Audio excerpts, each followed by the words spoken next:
नमस्कार, आप देख रहे हैं खबर दोपहर और मैं हूं आपके साथ रोहित झा। बड़ी खबर आपको बता रहे, दंतेवाड़ा में पुलिस और नक्सलियों के बीच में मुठभेड़ हुई है। मुठभेड़ में 9 नक्सलियों के मारे जाने की खबर सामने आ रही है, तो वहीं 13 नक्सलियों को पुलिस ने गिरफ्तार किया है। संयुक्त पुलिस पार्टी का सर्चिंग अभियान अभी भी जारी है। तो दंतेवाड़ा और बीजापुर सीमावर्ती क्षेत्र पर मुठभेड़ हुई है। दंतेवाड़ा में पुलिस और नक्सलियों के बीच मुठभेड़ हुई है। दंतेवाड़ा और बीजापुर सीमावर्ती क्षेत्र पर पश्चिम बस्तर डिवीजन के माओवादियों की मौजूदगी की सूचना पर सर्चिंग अभियान पर इस संयुक्त पुलिस पार्टी की सर्चिंग ऑपरेशन चलाई गई थी और इसी में पुलिस और नक्सलियों के बीच मुठभेड़ जारी है। तो रुक रुक कर अभी भी फायरिंग हो रही है। तो बड़ी खबर आपको बता रहे, मुठभेड़ में नक्सलियों के मारे जाने की भी खबर सामने आई है। हालांकि अभी आधिकारिक पुष्टि नहीं हुई है, पर मीडिया रिपोर्ट के मुताबिक 9 नक्सलियों के मारे जाने की खबर सामने आ रही है।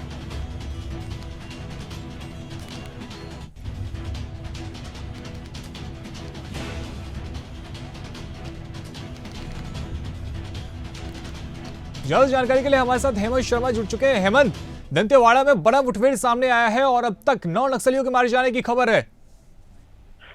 देखिए रोहित, दंतेवाड़ा और बीजापुर के सीमा पर ये मुठभेड़ अभी भी चल रही है। सुबह 6 बजे से मुठभेड़ जारी है और जो पुलिस के संयुक्त टीम है उनको जानकारी मिली थी कि बस्तर डिवीजन के जो नक्सली हैं वो वहां पर मौजूद है और उसी के जरिए लगातार सर्चिंग की जा रही थी और पिछले कई घंटे से रुक रुक कर फायरिंग वहां पर हो रही है। और जो आधिकारिक पुष्टि हुई है उसके मुताबिक 9 वर्दीधारी नक्सलियों को मार गिराया गया है। जो दंतेवाड़ा के एसपी हैं गौरव राय, उन्होंने भी इसकी पुष्टि की है। हालांकि जो मारे गए नक्सली हैं उनकी अभी शिनाख्त नहीं हो पाई है। मुठभेड़ रुकने के बाद और बहुत सारे कैजुअलिटी यहाँ पर निकलकर सामने आएंगे। नक्सलियों के और मारे जाने की खबर निकलकर सामने आ सकती है, क्योंकि तमाम वहाँ पर फोर्स मौजूद है। जो बड़े अधिकारी हैं पुलिस के वो भी वहाँ पर पहुंचे हुए हैं और अभी भी सर्चिंग वहाँ पर जारी है। हेमंत, जैसा कि बता रहे 13 नक्सलियों को पुलिस ने हिरासत में भी लिया है, तो अभी और कितने नक्सलियों की छुपे होने की खबर सामने आ रही है? देखिए, अभी तक की मुठभेड़ में 9 नक्सलियों को मार गिराया गया है और बाकी वहां पर सर्चिंग की कार्रवाई जारी है।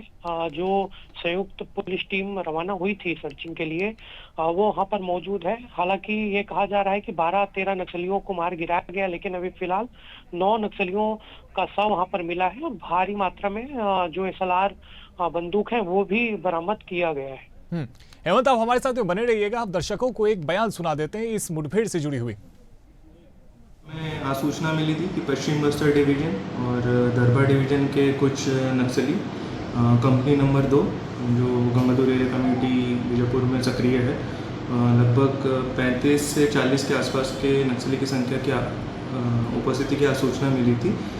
ये जो एरिया है वो बीजापुर और दंतेवाड़ा का सीमावर्ती इलाका है। थाना किरंदुल अंतर्गत लावा पुरंगेल एंट्री की जंगल पहाड़ी में मुठभेड़ हुआ है मॉर्निंग में। इस ऑपरेशन में संयुक्त रूप से DRG बस्तर फाइटर दंतेवाड़ा की टीम एवं CRPF 111 और 230 की यंग प्लाटून की जॉइंट ऑपरेशन लॉन्च किया गया था। मुठभेड़ लगभग मॉर्निंग सुबह से ही 6-6:30 बजे से शुरू है और रुक रुक कर अभी तक चल रही है। इसमें पूरी संभावना है कि हमें नक्सली का शव भी बरामद होगा और उनका कैंप मिला है, उसको ध्वस्त किया गया है और बाकी अभी मुठभेड़ जारी है। तो एक बार टीम से संपर्क होगा तो विस्तृत से जानकारी दें। यहाँ पर पश्चिम बस्तर डिवीजन के जो बड़े कैडर हैं उनकी उपस्थिति की सूचना थी। ZC rank, DVC rank company जैसे है, जो PLJ की मिलिट्री कंपनी नंबर 2 है, तो उनकी। तो हेमंत, सुरक्षा बलों के लिए बहुत बड़ी सफलता है। 9 नक्सलियों को मार गिराने की खबर सामने आ रही है और खबर आ रही है कुछ को गिरफ्तार भी किया गया और लगातार इस प्रकार की सर्च ऑपरेशन जो है वो सीमावर्ती इलाकों में विशेषकर देखने को मिलते रहता है। हेमंत, देखिए, निश्चित तौर पर 2 अलग अलग सफलता है। एक तरफ 9 नक्सलियों को मार गिराया गया दंतेवाड़ा में, दूसरी तरफ बीजापुर में 13 नक्सलियों को गिरफ्तार किया गया है। ये जो सभी नक्सली हैं वो ID ब्लास्ट की घटना में शामिल थे और पिछले 8-9 महीने में लगातार नक्सलियों के मान में घुसकर सुरक्षा बल के जवान वहां पर नुकसान नक्सलियों को पहुंचाते नजर आ रहे हैं और ये निश्चित तौर पर एक और बड़ी सफलता है। और नक्सली देखिए, और नक्सली जो है कहीं ना कहीं सुरक्षा बलों पर भी अटैक करने की कोशिश करते हैं और आए दिन कई जगहों से आईईडी भी बरामद किया जाता है। हेमंत, यानी कि नक्सली अभी भी रुकने का नाम नहीं ले रहे और वो लगातार प्रयास कर रहे हैं कि कहीं ना कहीं सुरक्षा बलों को नुकसान पहुंचाया जाए।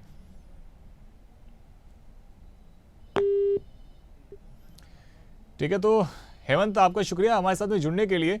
तो 13 नक्सलियों को पुलिस ने गिरफ्तार किया है, साथ ही 9 नक्सलियों के मारे जाने की भी खबर है। तो पुलिस और नक्सलियों के बीच मुठभेड़ देखने को मिल रही है।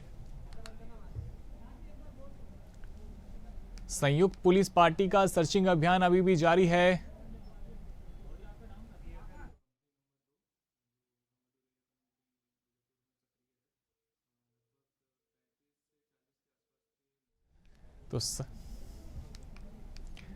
तो बड़ी सफलता हाथ लगी है सुरक्षा बलों को। 9 नक्सलियों के मारे जाने की खबर सामने आ रही है, साथ ही 13 नक्सलियों को पुलिस ने गिरफ्तार किया है।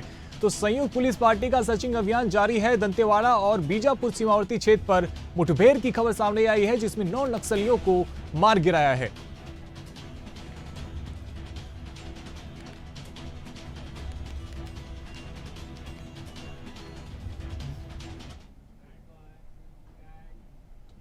मध्य प्रदेश के जया आरोग्य अस्पताल में आग लग गई है। आग अस्पताल के ट्रॉमा सेंटर के आईसीयू में लगी है। इस हादसे में एक मरीज की मौत हो गई है। आपको बता दें कि आग लगने का कारण शॉर्ट सर्किट बताया जा रहा है, जिसकी वजह से आईसीयू का एसी फट गया।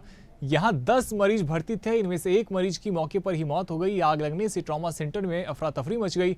वहीं आईसीयू में भर्ती मरीजों को आनन फानन में दूसरे वार्ड में शिफ्ट किया गया। मौके पर मौजूद डॉक्टरों ने फायर उपकरणों की मदद से आग पर काबू पाया है।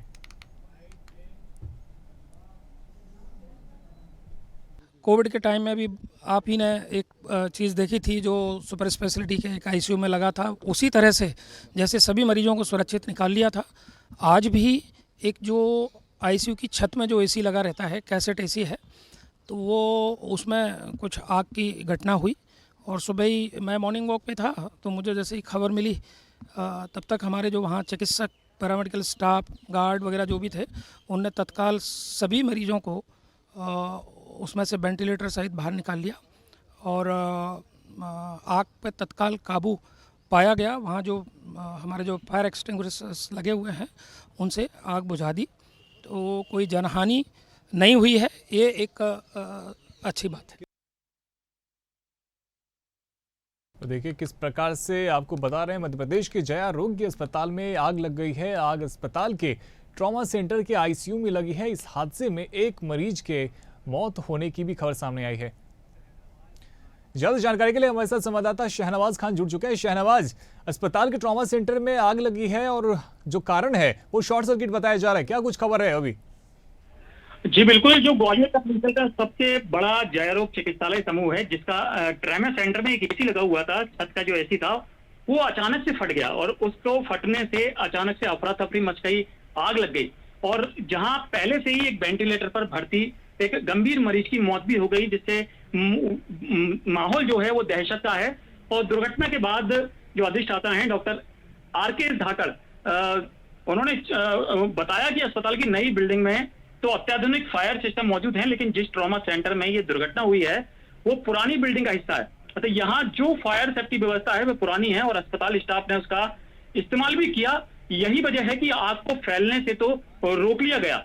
डॉक्टर धाकड़ ने बताया कि ट्रॉमा सेंटर में बेहद गंभीर मरीज भर्ती होते हैं। ऐसी स्थिति में जिस मरीज की मृत्यु हुई है वह भी ब्रेन डेड की स्थिति में वेंटिलेटर पर था। उसकी हालत पहले से ही बहुत गंभीर थी और बाकी के जो 9 मरीज हैं वहां तैनात स्टाफ की सतर्कता के कारण उन्हें सुरक्षित बाहर निकाल लिया गया है। और ये सभी मरीज जो पहले से ही क्रिटिकल कंडीशन में ही हैं। मतलब दुर्घटना के बाद मौके पर संभागायुक्त मनोज खत्री भी पहुंचे हैं और कलेक्टर रुचिका चौहान भी वहां पहुंच गई हैं और उन्होंने इससे जुड़े आला अधिकारियों के मौके का मुआयना भी किया और अस्पताल प्रबंधन से चर्चा की है और दूसरे वार्ड में शिफ्ट के लिए मरीजों का हालचाल जान रही है। दुर्घटना के कारणों का पता लगाया जाने के साथ साथ अस्पताल में लगे जो उपकरण हैं उनकी जांच की बात भी कही है और फायर ऑडिट का विषय सामने आने पर इसका निराकरण किए जाने की बात भी कही है। बहुत शुक्रिया शहनवाज आपका हमारे साथ में जुड़ने के लिए। तो मध्य प्रदेश के जया आरोग्य अस्पताल में आग लग गई है। आग अस्पताल के ट्रॉमा सेंटर के आईसीयू में लगी है। इस हादसे में एक मरीज के मौत होने की भी खबर सामने आ रही है।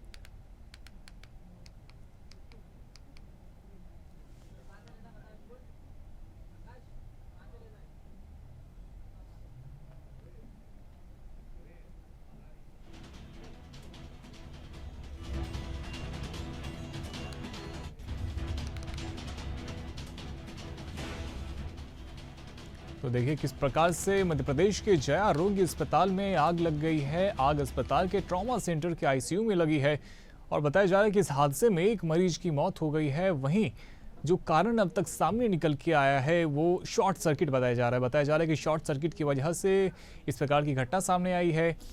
तो आईसीयू का जो एसी है वो फट गया है। यहाँ 10 मरीज भर्ती थे, इनमें से एक मरीज की मौके पर ही मौत हो गई।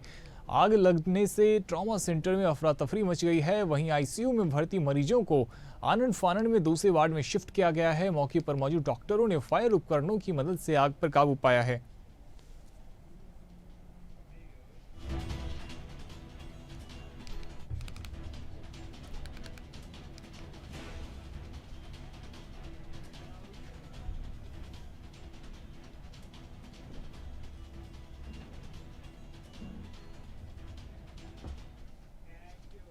सिंगरौली मामले में सीएम डॉक्टर मोहन यादव ने दुख जताया। उन्होंने कहा है कि जो भी दोषी होगा उसके खिलाफ सख्त कार्रवाई की जाएगी। उन्होंने मृतक किसान के प्रति संवेदना जताई है। उन्होंने एक्स पर लिखा कि आदिवासी किसान भाई की ट्रैक्टर से हत्या का मामला दुखद और गंभीर है।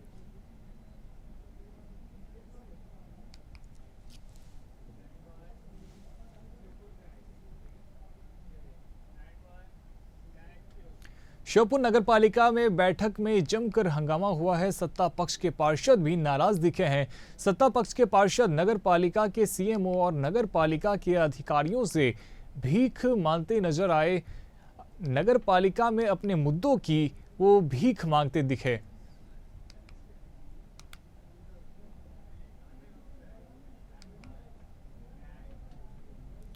तो खातेगांव नगर के मुख्य मार्ग से अतिथि शिक्षकों ने अपनी कई मांगों को लेकर रैली निकाली और तहसील कार्यालय पहुंचे, जहां तहसीलदार अरविंद दिवाकर को सीएम के नाम ज्ञापन सौंपा। संघ के संभागीय अध्यक्ष सुमंत दुबे ने कहा कि पूर्व मुख्यमंत्री एवं वर्तमान क्षेत्रीय सांसद शिवराज सिंह चौहान ने पिछले वर्ष 2 सितंबर 2023 को घोषणा की थी कि अतिथि शिक्षकों का भविष्य सुरक्षित किया जाएगा और उन्हें गुरुजी की तरह नियमित किया जाएगा, लेकिन केवल वेतन 2 गुना के अलावा कोई वादा अभी तक पूरा नहीं किया गया।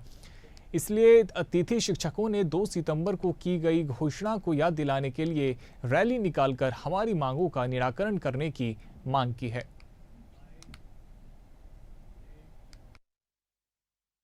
सर, 2 सितंबर 2023 को माननीय मुख्यमंत्री जी, तत्कालीन मुख्यमंत्री शिवराज सिंह जी चौहान ने अतिथि शिक्षक की महापंचायत भोपाल बुलाई थी और ये बोला था कि यदि हमारी सरकार वापस बनती है तो हम अतिथि शिक्षकों का नियमितीकरण करेंगे विभागीय परीक्षा लेकर। हमने उसी तारतम्य में उसके 1 वर्ष पूर्ण होने पर शासन को ये चीज़ की याद दिलाई है कि आज 1 वर्ष पूरा होगा और हमारी मांग अभी तक पूरी नहीं हुई है। यदि आप करते हो, नहीं तो हम 5 सितंबर को भोपाल की जमीन पर विशाल आंदोलन तिरंगा यात्रा करेंगे और माननीय मोहन यादव जी के निवास तक अतिथि शिक्षक पहुंचेगा अपनी बाजी। लखनऊ में 69,000 शिक्षक भर्ती अभ्यर्थी धरने पर बैठे हैं। बता दें कि सभी शिक्षक केंद्रीय मंत्री अनुप्रिया पटेल के आवास के बाहर धरने पर बैठे हैं। नियुक्ति पत्र की मांग को लेकर धरने पर बैठे आरक्षित वर्ग के अभ्यर्थी अनुप्रिया पटेल से मिलने को लेकर अड़े रहे। प्रदर्शन के दौरान एक युवती की हालत खराब हो गई।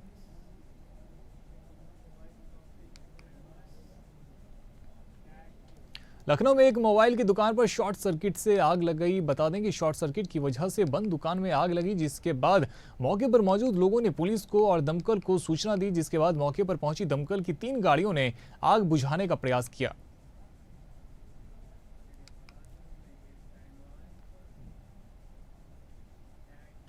मुजफ्फरनगर में पुलिस और बदमाशों के बीच मुठभेड़ हो गई। मुठभेड़ में एक बदमाश घायल हो गया, वहीं दूसरे बदमाश को पुलिस ने गिरफ्तार कर लिया है।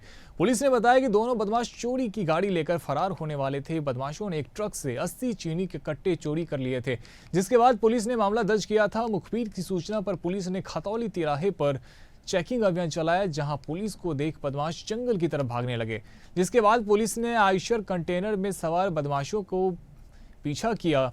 बदमाशों ने पुलिस को देख फायरिंग की और जवाबी फायरिंग में एक बदमाश को गोली लगी।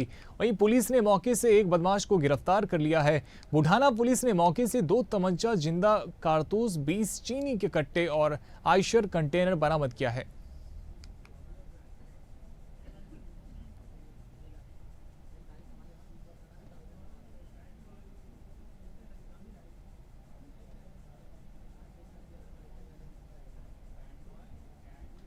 झाबुआ में भारी बारिश का कहर जारी है। भारी बारिश के कारण जनजीवन अस्त व्यस्त हो चुका है।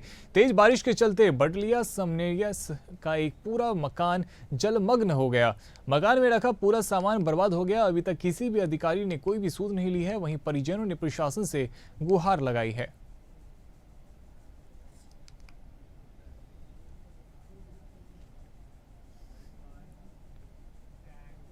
मणिपुर के इंफाल जिले के पश्चिमी हिस्से में बसे सेजम चिरांग में सोमवार को उग्रवादियों ने ड्रोन से हमले किए। ड्रोन अटैक में 23 साल की एक महिला समेत 3 लोग घायल हुए हैं। पुलिस ने बताया कि यह 2 दिन में दूसरा ड्रोन अटैक है। सोमवार शाम करीब 6:20 पर रिहायशी इलाके में ड्रोन से 2 विस्फोटक गिराए गए थे, जो छत को तोड़ते हुए घर के अंदर फटे। उग्रवादियों ने पहाड़ी की चोटी से अंधाधुंध गोलीबारी भी की, जिसके बाद सुरक्षा बलों ने जवाबी कार्रवाई की। सेजम चिरांग कोतरुक से करीब 3 किलोमीटर दूर है, जहां रविवार 1 सितंबर को ड्रोन हमले और गोलीबारी में 2 लोगों की मौत हो गई थी और 9 लोग इसमें घायल हो गए थे।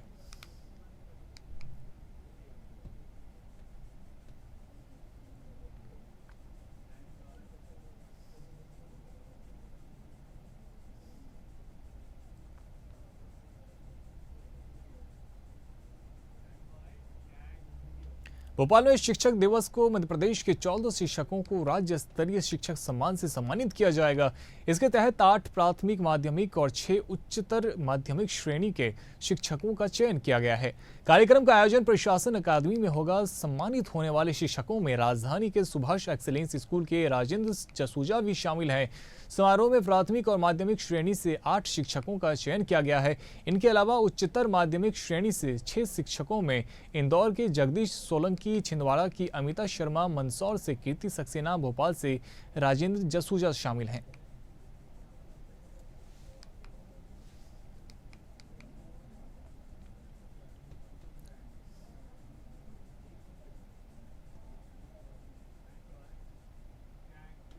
सागर लोकसभा सांसद लता वानखेड़े का वीडियो वायरल हो रहा है। इस वीडियो में सियासी गलियारों में हड़कंप मचा रखी है, क्योंकि बीजेपी कार्यकर्ता और पदाधिकारी वीडियो में जहां लता वानखेड़े से नाराजगी जाहिर कर रहे हैं, वहीं कह रहे हैं कि उन्होंने चुनाव के दौरान 13 बूथ पर कांग्रेस के एजेंट नहीं बैठने दिए और 15-15 वोट डाले।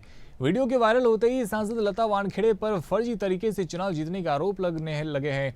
कांग्रेस प्रत्याशी गुड्डू राजा बुंदेला ने चुनाव निरस्त करने की मांग की है। वहीं सांसद लता वानखेड़े ने वीडियो के वायरल होने के 2 दिन बाद सफाई पेश की है और इसे कांग्रेस का षड्यंत्र बताया है। उन्होंने ये तो स्वीकार किया है कि कार्यक्रम की जानकारी न होने के कारण बीजेपी कार्यकर्ता नाराजगी जाहिर कर रहे थे, लेकिन चुनाव को लेकर कहा है कि वहां लोकसभा ही नहीं बल्कि स्थानीय निकाय चुनाव की चर्चा हो रही थी।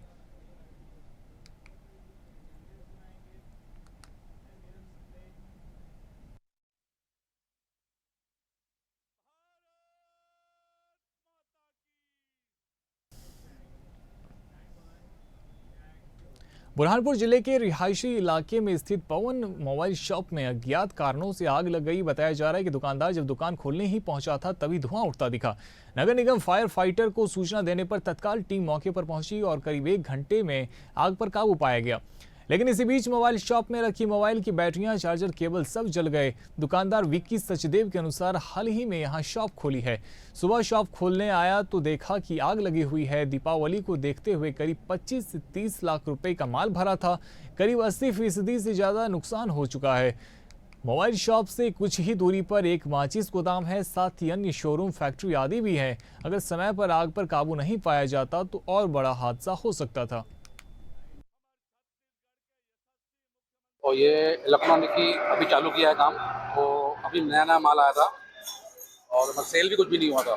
और मोबाइल के चार्जर आते वो अपना काम था पूरा पुराना। कैसे सूचना मिली आपको आग लगी? पर हम तो शॉप पे आए ताला खोलने के लिए तो देखा तो आग लगी हुई थी। अनुमानित कितना नुकसान हो गया आपको? वो अभी बता सकते नहीं, अभी बता सकते नहीं ना, देखना पड़ेगा ना। अंदाज कंट्रोल हो गया? आग कंट्रोल हो गई है, बस सामान देखना चालू है क्या क्या जला क्या क्या नहीं जला है। कितने का माल आपका इसमें था? लगभग 25-30 लाख का था। में जैसे आग की सूचना मिली तुरंत ही फायर फाइटर आ गया। 2 फायर फाइटर और 2 टैंकरों से आग बुझाने का काम चालू है। चाय की दुकान है, किस चीज की है? चाय से मोबाइल की बैटरियों की दुकान है। हाँ। कितने दमकल आ चुके हैं नगर निगम के? 4 हो गए। ये देखा जा रहा है कि बाजू में बिल्कुल चंद कदमों की दूरी पे माचिस का गोडाउन है और दूसरी हाई राइज भवन है। तो क्या इनकी फायर एनओसी वगैरह इनको फायर अपडेट है क्या है? इनको फायर के लिए सूचना दी हुई है सभी को पूरे गोटिया फील्ड पे। हाँ हाँ। अब देखो उसकी क्या कार्रवाई उन्होंने की है। तो आप इस घटना को सबक लेते हुए सख्ती करेंगे नगर सख्ती निगम? करेगी ना, सख्ती तो देवास के कन्नौज नगर में भगवान केदारेश्वर की शाही सवारी बड़ी धूमधाम से निकाली गई। इस सवारी में बैंड, अखाड़े, डीजे, भजन मंडलियां, चलित झांकियों के साथ भी भगवान शिव का रथ शामिल हुआ। जगह जगह लोगों ने भव्य सवारी का स्वागत किया। यह सवारी भादो मास के दूसरे सोमवार को निकाली जाती है। हजारों की संख्या में श्रद्धालुओं ने शामिल होकर इस शाही सवारी का आनंद उठाया। शाही सवारी का जगह जगह पर पुष्प वर्षा के साथ अलग अलग सामाजिक संगठनों, राजनीतिक पार्टियों और आम लोगों ने स्वागत किया। ये हमारा छोटी बाती राजवाड़ा केदारेश्वर मंदिर से निकल आया था। ये रियासत टाइम से चला आ रहा है, जो हमें 40 साल हो गया निकालते निकालते। क्या कुछ प्रमुख झांकियाँ भोलेनाथ की, गणपति की है और नंदी गाना है, राधा कृष्ण है, बहुत सारी झांकी है। कहाँ से पहुँचे झांकी कलाकार? तो इंदौर से आए हैं, यहीं के हैं, देवास के भी हैं। एक बड़ा ही उत्साह सब लोगों में दिख रहा है। ये सब जनता का प्यार है। कहाँ से कहाँ तक जाएगी? और ये पूरे शहर में घूमेगी, नए पूरे से लेके पुराने बस स्टैंड, 3 बत्ती चौराहे, ना अलंकार और मंदिर पर समापन होगी। तो फिलहाल मेरे साथ इस बुलेटिन में इतना ही। देश और दुनिया की तमाम बड़ी खबरों के लिए आप देखते रहिए इंडिया अहेड। धन्यवाद।